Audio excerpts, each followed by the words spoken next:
Bienvenue sur Africa 24 dans cette nouvelle édition de l'Africa Tonight. Voici les titres de l'actualité. À Madagascar, Hans Radzoel élu avec 55,66% des suffrages contre 44,34% pour Marc Ravalomanana. C'est ce que révèlent les résultats provisoires de la commission électorale indépendante. Des résultats qui devraient être confirmés sous 9 jours par la Haute Cour constitutionnelle. Clôture des candidatures ce 26 décembre au Sénégal, conformément au calendrier du Conseil constitutionnel. Les candidats retenus à la présidentielle de février 2019 seront dévoilés d'ici le 21 janvier 2019. Et puis au Cameroun, le patronat préconise la révision de la loi des finances 2019, une loi adoptée au Parlement en novembre 2018 qui devrait désormais prendre en compte le retrait du pays à l'organisation de la CAN 2019. À Madagascar, Hans Radzoel remporte la présidentielle avec 55,66% des suffrages selon les résultats provisoires de la CENI, contre 44,34% pour son adversaire Marc Ravalomanana. Les résultats devraient être confirmés sous 9 jours par la Haute Cour constitutionnelle. Le taux de participation reste toutefois faible à 48,09%. Rappelons qu'en 2009, Hans Radzoel avait pris la tête d'un mouvement populaire de contestation face à l'ancien président Marc Ravalomanana. On écoute Patrick Radzoelina, analyste politique. Écoutez, que peut-on dire de plus que cette élection et la volonté du peuple malgache de se doter d'un nouveau président. Les résultats sont de mon point de vue le fruit d'élections libres qui ont été constatées par tous, démocratiques, puisqu'il y avait 36 candidats et 2 finalistes. Et puis, surtout, un bon déroulement de ces élections qui d'ailleurs a été salué par les observateurs internationaux, la communauté internationale, au premier rang desquels l'Organisation des Nations Unies. Dans de très nombreux pays, y compris des pays démocratiques comme les États-Unis d'Amérique, certaines consultations, et notamment pour les élections présidentielles, ne sont pas au rendez-vous. Pour ce qui concerne Madagascar, un certain nombre d'électeurs ont certainement été un petit peu déçus de cette finale entre Hans Radzoel et Marc Ravalomanana, donc ne se sont pas déplacés.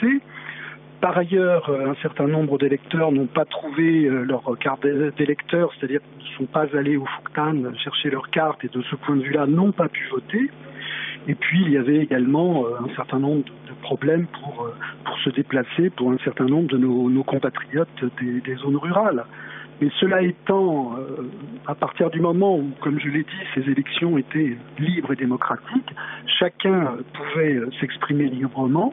Et malheureusement, la participation n'était pas là, mais en tout cas, le président Hans Radzoel a été élu avec 55,66%, sous réserve naturellement d'être confirmé par la Haute Cour constitutionnelle. Au Sénégal, les dépôts des candidatures pour la présidentielle ont été clôturés ce 26 décembre. Le Conseil constitutionnel annoncera la liste des candidats retenus d'ici le 21 janvier, soit 35 jours avant le premier tour, le 24 février 2019. Des candidats qui ont pu rassembler les 53 000 signatures d'électeurs selon le système de parrainage. Cheikh Omar Bandaogo.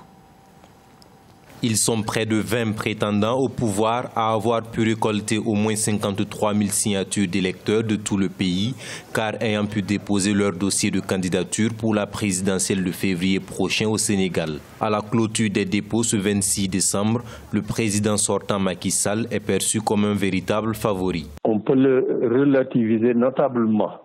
D'abord, c'est un président de la République, c'est un chef d'État dont la parole ne vaut plus un copec. Nous avons constaté que depuis le 2 avril, date de son installation officielle jusqu'à nos jours, il a renié pratiquement tous ses engagements. Si le président Macky Sall peut déjà compter sur le soutien de certains partis politiques, il pourrait encore avoir un large boulevard vers une victoire dès le premier tour.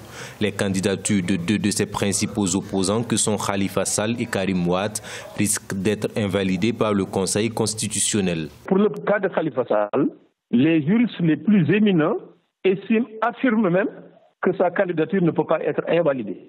Parce que jusqu'à présent, il est considéré comme innocent. Quant à la candidature de Karim Wade, elle est déjà invalide. Parce que les gens ont modifié le code électoral. Parce que le code électoral ne disait pas que pour être candidat à la présidence de la République, Il faut être électeur. Malgré tout, la compétition pourrait être serrée. On note en effet la présence d'une nouvelle génération d'hommes politiques incarnés par Ousmane Sonko, capable de bouleverser le jeu politique. Pour le moment, le Conseil constitutionnel examine les candidatures et devra publier la liste des candidats retenus au plus tard le 21 janvier 2019, soit 35 jours avant le premier tour prévu le 24 février. En République démocratique du Congo, les élections du 30 décembre sont reportées à mars 2019 dans les villes de Beni, Butembo et Yumbi, un report qui concerne 1 million d'électeurs. La commission électorale indépendante évoque des raisons sécuritaires et sanitaires, notamment des risques de contamination de la fièvre Ebola. Reportage de notre correspondant Jacques Amboka. Confirmé pour le dimanche 30 décembre, les scrutins en République démocratique du Congo ne se tiendront pas dans certains territoires. Plus d'1 million d'électeurs de Beni, Butembo dans la province du Nord Kivu et Yumbi dans les Mai-Ndombe, représentant 3,1% des enrôlés, sont ainsi écartés. Les élections directes dans les circonscriptions électorales de Beni, Beni-Ville et Butembo, Butembo-Ville, en province du Nord Kivu, ainsi que Yumbi, dans la province de Mai-Ndombe, sont programmés au mois de mars 2019. Alors que la Conférence épiscopale nationale du Congo et l'Église du Christ au Congo, deux principales confessions religieuses du pays, rendaient public un communiqué conjoint insistant sur la nécessité de la tenue des élections transparentes, démocratiques et apaisées au 30 décembre, ces reports, bien que partiels, a fait réagir le secrétaire général de la SENCO. C'est une décision très grave. Mais je me pose les questions suivantes. Entre la concentration des masses pendant la campagne électorale et les gens qui vont s'aligner devant un bureau de vote, où est-ce qu'il y a plus de danger à la contamination de l'épidémie Ebola? Les électeurs des territoires concernés iront aux urnes en mars 2019. Ils ne participeront donc pas au choix du prochain président de la République. Le président élu le 30 décembre prêtera serment le 18 janvier 2019. Nombre d'observateurs estiment qu'avec ces reports, c'est une voie aux contestations qui est ouverte. La start-up Zola Electric décroche un financement de 32,5 millions de dollars, une somme qui permettra à l'entreprise, première au monde à offrir des systèmes solaires à la carte, de développer ses services en Tanzanie, un pays où l'accès à l'électricité est de 30%. Victoria Sedji. En Tanzanie, la start-up Zola Electric a signé une facilité de financement de 32,5 millions de dollars avec la Netherlands Development Finance Company et Symbiotics, une société spécialisée dans la finance durable et inclusive. Ce financement permettra à Zola Electric d'accroître ses services en fournissant de l'électricité à 145 500 foyers. Nous sommes heureux d'annoncer ce nouvel investissement. Cela nous permettra de connecter plus de gens en Tanzanie, de soutenir les communautés dans lesquelles nous opérons et de poursuivre le développement de nos systèmes d'alimentation électrique à la pointe de l'industrie. À travers ce financement, Zola Electric ambitionne de créer des opportunités d'environ 2100 nouveaux emplois en Tanzanie dans le secteur du solaire hors réseau et ce, d'ici ces 5 prochaines années.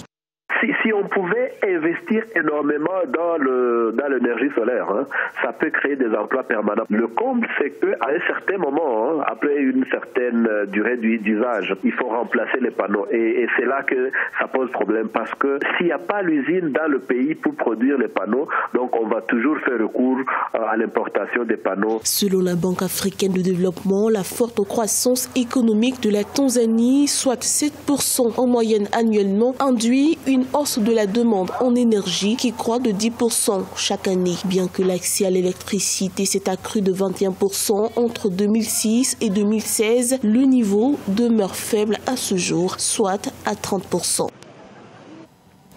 Au Cameroun, le patronat demande une révision de la loi de finances 2019, un budget établi à plus de 4 800 milliards de francs CFA, qui doit selon eux être réajusté suite au retrait de l'organisation de la CAN 2019, un retrait qui pourrait avoir des conséquences sur l'exécution du budget adopté au mois de novembre par le Parlement. Corinne Kemsefem.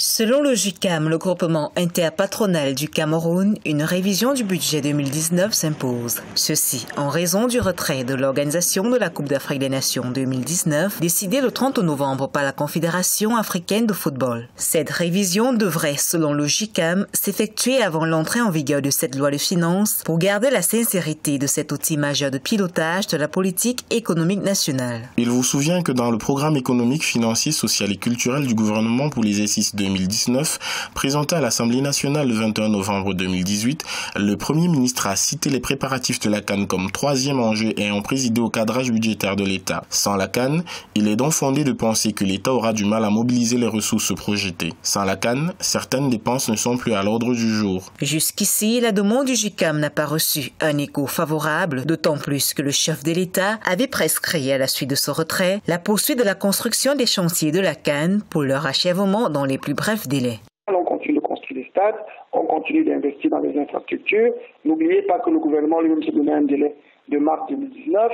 Donc du coup, il y a les travaux qui se poursuivent. Depuis qu'on a retiré la CAN, c'est pas comme si vous êtes allé sur les chantiers et on ne fait plus rien du tout. Et il n'y avait pas un stock d'argent coincé quelque part qui attendait.